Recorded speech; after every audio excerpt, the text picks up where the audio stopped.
Hey guys, you're in a nutshell with me, Ina. Ano ba yun? Medyo masama pakiramdam natin, no? But, kailangan natin gawin tong episode na ito. Dahil alam ko rin na kung maraming medyo na makaka-relate po sa sitwasyon ng ating PM sender in this case. This involves, yung mga nakapunta ng Canada through the International Student Pathway. Baka yung misis po ninyo o mister ninyo study permit. At ngayon, baka kayong naka-spousal open work permit, biglang na-refuse na because of the recent or policy changes that were announced over the past year.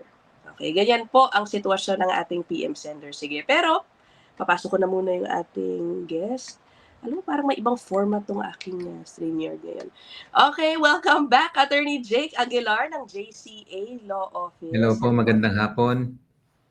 Okay, teka. Ilalagay ko na yung ating title. And of course, ang email po ni Attorney Jake, yung gagapang dyan sa ibaba. So if you wanna book a consult with him, feel free to send him an email.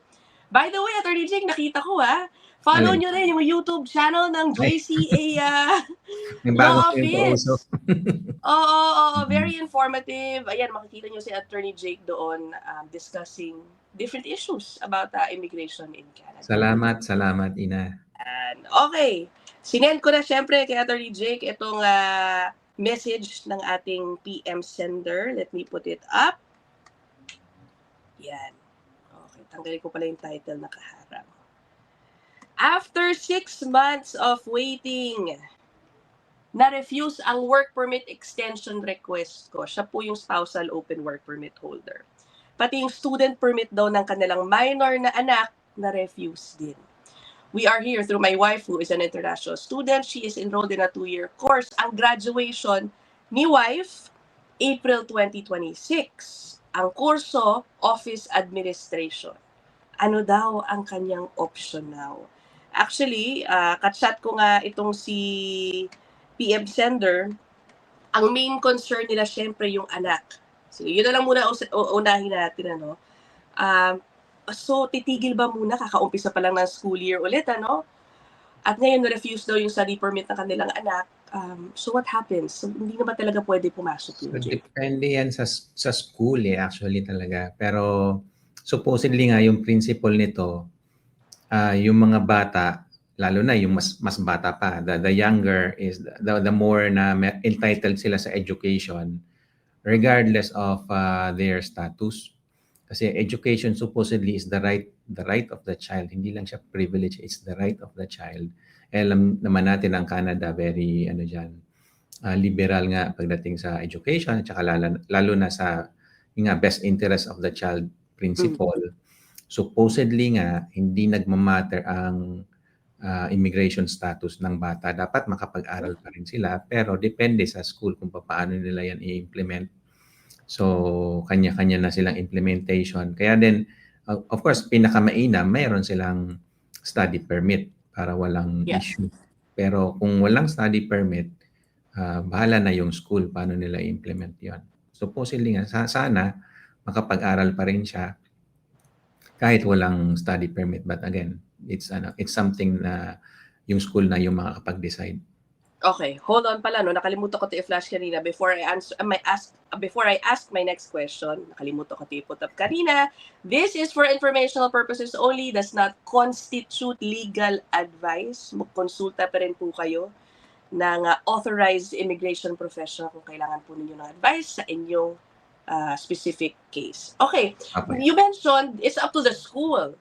Pero as the parents, ano ba, are they supposed to tell the school or papasukin lang nila and wait for the school authorities to alert them of anything? It's better. I would say it's prudent na inform din nila yung school para at least bahala na yung school na mag-decide doon. Sabihin na nating discretion nila yon, pero it's prudent din na ipaalam nila na wala na kumbaga wala na yung study permit, nag-lapse na at hindi na i-renew. And at the same time, kung pwede nilang applyan ng restoration, pwede pa naman. So I think kung medyo recent pa lang naman na refuse yun, so usually meron silang 90 days para ma-restore. So I think they should at least try na ma-restore status. Hindi siyempre guaranteed, ano, laging discretion ng officer 'yan, but at least you get another chance. Oo. Okay. Pending the decision on a restoration application, may implied ba yan na pwedeng Wala. pumasok talaga sa school? Yun. So wala na Wala. tayong implied dito kasi nag-lapse na yung status.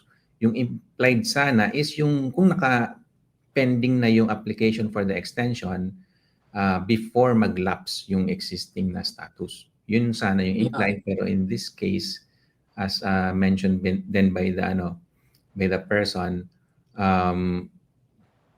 teka, na-mention na nga ba yun? Yung ano yun, Hindi ano ko yun? also. Kung kailan sila kung kailan nag-lapse, bale yung Oh, okay. No, actually, naka-chat ko kasi talaga to. As mm. in, kahapon lang. So kahapon, nag-expire yung ano nila. O They kahapon received, lang sila oo, na-receive. no, hindi ko sure kung kailan kasi yung Yeah, yung nag-lapse mismo o kung nag-lapse na, no? Basta ang alam yeah, ko lang, they filed the application 6 months ago. And right. they just received the application now. Mm. Pero So tigil na sila. So, I guess expired na, ha? Oo. Ayun. at some point naka-maintain sila siguro kung Oo. kasi ay ang assumption natin na file naman nila yung application na yon before Yeah. mag-lapse yung existing nila. So Yes. during that time naka-maintain sila, pero nung lumabas na yung refusal, that's the time na nawala na sila ng status. And then Oo. kung Oo. mag-apply sila ng restoration, wala na yung maintain. So in the meantime, wala na silang status. Okay. In applying for the restoration para dun sa study permit ng bata, ano pwede nilang i-cite? Pwede niya bang i-cite, no? Right ng bata, yung Hindi naman. child's right to study. Ano pa? Oo. Hindi. Kasi yung pagbigay ng study permit mismo, sa immigration yun. So yun yung discretion nila. Yung sa right ng bata, yun nga, I would say, nasa school na yun, nasa institution na yun. Oo. No, no, no. Sila I din. mean, if they apply for the restoration of the study Pero permit. yun Kasi nga, ano ba existing rules ngayon para sa bata when she has so, a mom who is an international ang, student? ang, ang ano pa din, walang ano yun, walang specific policy with regards to that. So yung general policy yung mag-a-apply dito, na any temporary visitor or temporary resident ang tawag natin, which includes mga international students. Dalawa yung usually na in-evaluate ng officer dyan. Yung legitimacy or pagiging genuine nung intent kung bakit ba sila titira dito temporarily sa Canada, which is yung ako mag-aaral, which is good, that's legitimate. Genuine ba yun? Yung ba talaga yung intent niya? Yes, yun yung chine-check. And then the other one, yung financial capacity. Kaya ba nilang sustentuhan yung sarili nila dito? At hindi ba sila mag-overstay? Siyempre nga, since temporary yon, definitely may deadline na bibigay sa kanila. Hindi ba sila lalagpas doon sa deadline na yon? Pag binigyan ba sila ng deadline before that, uuwi ba? Yun eh. Yun yung actual na ini-evaluate ng officer. Kaya nga, ayan, pagkatulad nito, pag nawala ng status, medyo mahirap nang i-convince si officer na next time uuwi sila before mag-expire. Ito nga, hindi nyo nga ginawa. Parang ganun, di ba? So it becomes harder. But anyway, yun yung pinaka-default na evaluation ng officer sa mga estudyante na even minor na kaya nilang sustentuhan yung sarili nila at igagalang nila kung ano mang condition ang ilagay doon sa study permit nila. Oo. I thought parang sorry I guess baka mali ako. Kapag minor yung anak ng isang international student right now, the existing rules still allow them to study. Tama ba? Sorry? Yung bata, I'm talking about the child Right. brought in Child by the born international student. Right. Oo. A minor child. Pwede pa ba sila bigyan ng study permit? Regardless kung ano ang inaaral ni international Definitely. student? So ang evaluation talaga niyan is independent 'yon.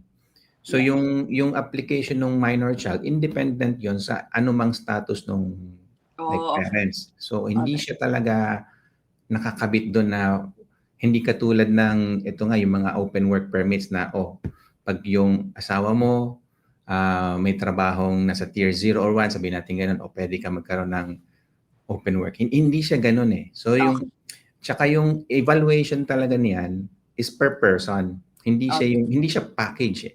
Okay. Although, syempre, yung evaluation, kino-consider yung situation ng parents. May trabaho ba yung parents? Ano ba yung parents dito sa Canada? Worker ba siya? So, kasama yun sa evaluation. Pero yung mismong application nila, like, stand-alone siya. Alright. Kanya-kanyang application talaga siya. Okay. O, sige. Ngayon, puntahan natin itong si spouse. Okay. Actually, nung ka-chat ko, naisip niya na baka ang dahilan kaya siya na-refuse is covered na raw yata siya nung isang policy announced last Okay. January. And I will put it up here. Saan ba yun? Ano ba ito? Ito na naman ako. Hold on. Teka lang guys. Something is off. Yan. Okay. Ito po yung announcement, no? Na effective January 21, 2025, only spouses of certain international students and foreign workers will be able to apply for a family open work permit. Right. Okay? It will only be limited to spouses of international students who are enrolled in master's program, doctoral programs, and select professional and eligible programs. Right. Ang inaaral daw kasi ni Mrs. ay office administration. Could this be the reason for the refusal? If so, ano ang options niya ngayon? So, possible nga yun. And actually, most likely yun yung reason kung bakit siya na-refuse. Pero upon further evaluation, ito, na pag-usapan natin ng konti kanina. Usually kasi yung mga status nila, nagtatapos yun, sabay-sabay. Okay. So, parang maybe we can ask yung yung nag-send ng information, bakit hindi sabay yung end ng mga nila, ng mga permits nila. Kasi yung sa spouse niya, April 2026 pa, next year pa nga. And then sila, parang mas maaga natapos. Yes. So, baka lang din nga, kasi itong, ayan, yung hinighlight mo ngayon, Yeah. baka pwede niya pang sagarin yon hanggang April 2026 under yung older rules. Kumbaga, baka pwedeng hindi pa mag-apply sa kanya yung panibagong rules para lang masagad yung yung status niya kasabay noong sa spouse niya. So, I'm thinking may potential na pwedeng mangyari yon. And by the way, hindi siya yung first din na nakita ko na minsan si immigration din, nagkakamali din talaga sila sa implementation nito. Yeah. Minsan na-apply nila itong bagong rules when supposedly hindi pa muna dapat. Kasi dumating naman itong katulad nitong situation natin, dumating yung student na spouse before pa ma-implement itong rule na ito eh. So somehow dapat may apply yung old rule sa kanila na hindi pa masyadong madaming restrictions katulad nito. So pwede pa tong silipin at baka maayos pa. Pero yun nga din, nakakakita tayo ng maraming parang maling decision ngayon sa IRCC.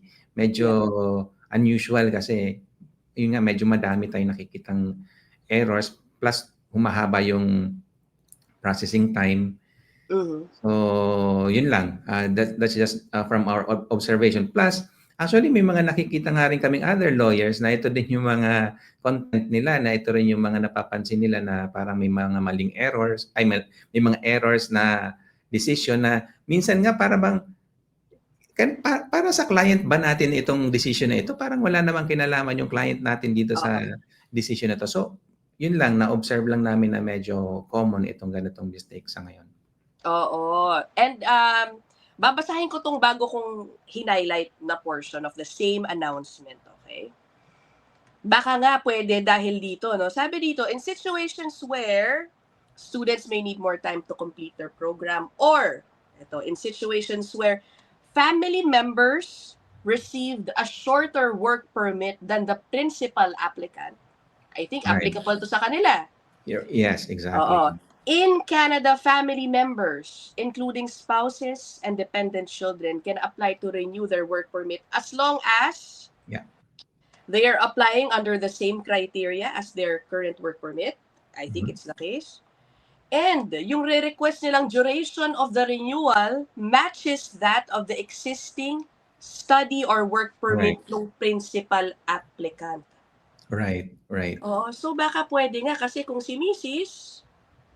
Hanggang April pa, baka pwede at least siya, no, at the Yun very nga. least, hanggang April. Yun nga, yun nga. Kasi usually Oo. din talaga as a family, sabay-sabay yung end ng mga statuses nila. Work permits, study permits, Ay, okay. in some cases, visitor record dun sa mga bata na hindi pa nag-aaral. Usually, sabay-sabay yan talaga. Okay. Ay, nako. Alam mo, ang hirap, ano? I'm sure this is not the first case na ganito, similar yung situation nila, especially involving, yun na nga, yung mga Lamiyas, Yeah, international students and their spouses na talagang napipilitang maghiwalay na yung iba, umuwi I muna know. yung spouse, no? Dumadami po talaga sa ngayon. 2025, yung nga, ngayon lang ako nakakita na ganitong katindi na may mga pinapauwi at mga nare-refuse at hindi na nare-renew. Tapos in some cases nga, ito parang ganito na, yun, paghihiwalayin mo pa yung pamilya, dito na sila. Oo. Paghihiwalayin mo pa, maiiwan yung estudyante hanggang 2026, pero yung the rest of the family, paano yun, uuwi muna. Pero ngayon lang ako nakakita ng ganyan. Oo nga eh. Actually, alam mo, we can take this a little bit, ano pa, no? Let's go beyond the current concern of this PM sender. Mhm. Naisip ko kasi, kahit na ma-extend siya until April 2026, ibig Yeah, sabihin, panibagong, yeah, magpi-PGWP na panibagong si Miss. ano na naman, challenge yun. Yeah. Oo, bagong challenge na naman yun. Yeah. I think the PM sender would need Alamia in that case, no? Maybe. Unless, Oh, dapat paghandaan niya na yun. oo, no? Ay, naku, para siya ay makastay. Right. So, pero ito yung default nito na ito yung hindi masyado nagbabago eh. Kailangan natin ng LAMIA, yun muna. So, Oo, kailangan natin talaga ng employer na nagbibigay ng LMIA. Yun muna. Yun talaga yung kailangan nating hanapin. Mahirap man siya, pero yun talaga yun. And oo, then in some cases, kailangan natin lumabas sa malalaking cities. Usually, gusto natin sa malalaking cities, di ba? yeah. Pero minsan, kailangan nating lumabas na at maghanap doon sa sabihin nating mas malalayong lugar kasi baka nandun yung employer na nagbibigay ng LMIA. Kasi nga, doon walang, kahit sabihin mong PR nga or citizen, wala doon eh. Or Oo, walang masyadong ang tao doon eh. Kaya nga, kailangan nila ng labor, di ba? So yun naman mm, ang LAMIA eh. Para bang, o sige, bibigyan natin yung foreign worker ng trabaho. Pero tingnan muna natin kung may PR ba or citizen na pwedeng gumawa nito. Eh doon sa malalayong lugar, wala ngang PR at saka citizen na gagawa nun eh. So wala talaga. So ibig sabihin, mas malaki yung chances natin doon. So oo, yun lang. I mean, consider natin yung mga ganon. Tsaka sinabi na rin ni Prime Minister Carney, di ba? Tsaka yun nga, yung, I think may ano ka rin doon, discussion about TFW nga na, di ba, may mga ibang government, I mean, yung opposition, yeah, gusto na nilang ipatigil itong TFW, di ba? oo, Pero ang sabi ni Carney, hindi natin pwedeng ipatigil yan. Pero pwede tayong pwede nating i-refocus dun sa mga particular sectors na nangangailangan at saka particular region. So, yun yung yeah, sinabi niya doon. Yun yung take away correct. natin doon. So, hindi yan mawawala pero magkakaroon ng refocus. Yan. At kung pa-prioritize sila, kumbaga, we will place our bets on rural towns, 'di ba? Exactly. So, yun yung 'Di ba? nakikita natin. Kung pupusta ka rin lang, di ba? Doon ka pumusta. Doon ka. Oo, So yun ang baka nandun yung pag-asa mo sa mga rural towns. Pero yun nga din, hindi naman din forever yon pagka naging PR na kayo, di ba? mm. After 2 years, at least lang kayo siguro ng mga 2 years. And then later on, kung saan mo na gusto. Gusto mo magstay ulit pa rin doon, di nasa sayo yun. Kung gusto mong bumalik sa malalaking city, di tsaka mo na yun gawin pag naging PR na kayo. Di ba? Yeah. Ay nako, talagang ano 'no, mahalaga ang Lamia kaya ngayon tuloy pa rin ang pagbebenta ng mga Lamia na bawal, bawal po ginagawa 'yan, 'di ba? Kaya rin tayo nagkakaproblema dahil diyan sa mga nagbebentahan ng Kaya lamian nga, yan. Isa na rin yan sa dahilan kung bakit yun nga yung mga opposition leader parang sinasabi, itigil na yan. Hindi naman totoo yan. Nagbebentahan nagiging source lang yan ng, ayan, bentahan ng Lamia. So, ganun. Kaya actually, isa yan sa dahilan. Correct. Pero, Ay, nako. Well, good luck to you, RPM sender. Sana nakatulong itong episode na ito sa iyo at sa iba pang experiencing a similar situation.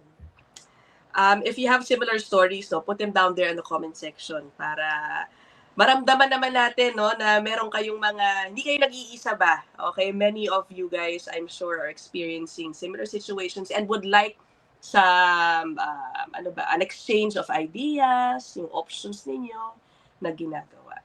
right. Anyway, thank you so much, Attorney Jake Aguilar. Again, ang kanyang email ay yung gumagapang dyan sa baba. For now, we will end this episode here. I will see you guys in the next one. Maraming salamat. Bye! Thank you, Jake. Thank you.